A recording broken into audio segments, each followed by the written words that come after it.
Ladies and gentlemen, Strat Gamer here, providing you with the new Anno 1800 episode. And this is episode 3 of our new iLife series. We started from scratch, but we already have this great island here with one investor house, and also this island here with tourists, where we are building both the Eiffel Tower, Iron Tower, and this world fair. Why the world fair, you ask? Well, because if you want to make all of the right choices in the tourism DLC, meaning, have the best item at the end of this quest line, you actually need to have the world fair. And I'm going to show you that, probably not in this episode, probably in the next one. But that's why we're building it. And that's also why definitely we're gonna need to have a lot more engineers here, because if you remember, not engineers, sorry, investors. I already need almost 2,000 here for this phase 3, but for phase 5, you need 5,000. 5,000, interestingly, being also the number that you need to unlock the skyscrapers. If you've missed the second dev blog about the High Life DLC, don't hesitate to check out the video that will appear now at the top, where I cover everything that is described there, including some things that you probably have missed at first read. So anyway, in this third episode, we're definitely going to continue developing here to be able to have a world fair, but at the same time, we're also going to start with Enbesa. Why Enbesa? Well, because to be able to do many other things, I need the research institute, and to get the research institute, you need to go through Enbesa. I don't have any ships here, so let's just buy this one, and here it is. We've started the Enbesa quest. So yes, hopefully you are looking forward to this episode. Once again, we're gonna look at Enbesa, but also continue developing in the old world, probably also in the new world. Slowly but surely, it's time to get ready for the highlight DLC. As always, don't hesitate to share any thoughts, feedback, suggestions that you may have in the comments below. And now let's dive right into the time lapse.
ladies and gents.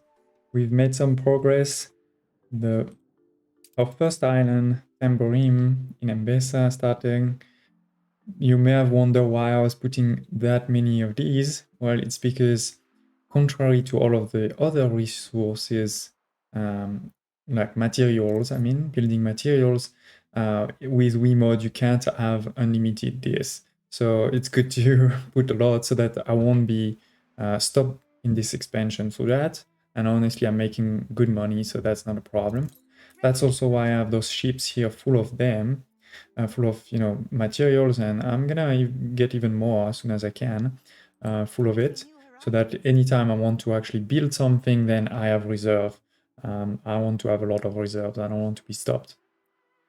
We are doing the quests for two reasons. The first one is I think it's just good to go through them to show you what they are, and in particular I will actually focus on these ones probably in the next episode, and in particular the Washadesha one, because if you manage to unite that island in your empire, you get a bonus of 15 in that irrigation capacity for all of the islands. So that is quite non-negligible, let's say, and especially for min-maxer out there, it's a bonus we can't ignore. To be honest, the other two bonuses, I found them quite useless. But this one, the 15, will be good. So I think we'll definitely do that. And I may even do the episode, let's say, in a normal speed, so you can see which choices you need to make if you want to follow that and get the actual bonus too. Apart from that, we've also done a couple of other things. We didn't actually touch the Cape this time, still pretty similar. We did make some good progress here on this island, where now we are producing a lot of coffee for all of my engineers and soon investors. Why so much? If you remember what I said at the beginning, the goal is really to get to the 5,000 investors as soon as possible. So we're gonna need coffee. We have more obreros now, and in particular, we've unlocked the bowler hats that have started here. Let's see, is the production? Yeah, the production should be fine. So, it just started, so that may be why, but you can see I'm producing everything fine. So that's good. So that's gonna give us a bit more population soon to not be negative. I don't know why it's not going. Maybe it's just because it's starting. Of course. So we're missing the felt. The felt is going, right? Yeah. And that's probably just because it's starting. But anyway, that was the first island. And then in the old world, we definitely improved here. This used to be only workers and farmers. Now we have a lot of engineers, few artisans. I'll probably leave them to artisan for now because I do need a few. But all of this need to move to investors as soon as we get the coffee. And I also need to fix a bit the fur. Because now I've been using a bit the docklands for that one, but we need to fix that. We've built more hunting cabins here, but now we need also the other part of the fur, which is your cotton from the New World. So that's maybe a new island in the New World actually focused on that. Anyway, hope you like these episodes. Once again, if you've missed the second and final dev blog on the iLife, don't hesitate to check it out in the description below. Very important news and elements, a lot of interesting things, but we do need to accelerate to make sure we're ready for all of this. Okay, hope to see you next time.